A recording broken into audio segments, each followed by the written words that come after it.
Hi super viewers. ஒரு chocolate எடுக்க முயற்சி செஞ்சப்போ 4 வயது சிறுமியினுடைய உயிர் பறிபோகியிருக்கு. ஹைதராபாத்தில் இருக்கக்கூடிய சூப்பர் மார்க்கெட் ஒன்றில் ஃப்ரிட்ஜில் இருக்கக்கூடிய சாக்லேட்டை எடுக்க அந்த 4 வயது சிறுமி முயற்சி செஞ்சுருக்காங்க. அப்போது மின்சாரம் தாக்கி அந்த குழந்தை உயிரிழந்திருக்கு. இந்த சம்பவம் பெரும் அதிர்ச்சியை ஏற்படுத்தியிருக்கு.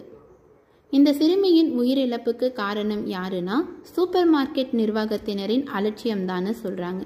இதனால் அந்த சிறுமியினுடைய உறவினர்கள் இந்த சூப்பர் மார்க்கெட் முன்னாடி தர்ணா போராட்டத்தில் ஈடுபட்டதோடு மட்டும் இல்லாமல் கற்களை வீசி தாக்குதலையும் ஈடுபட்டிருக்காங்க. இந்த இடம் பெரும் பரபரப்பையும் சிறுமியின் உயிரிழப்பை நினைத்து பெரும் அதிர்ச்சியையும் ஏற்படுத்தியிருக்குது இந்த சம்பவம்.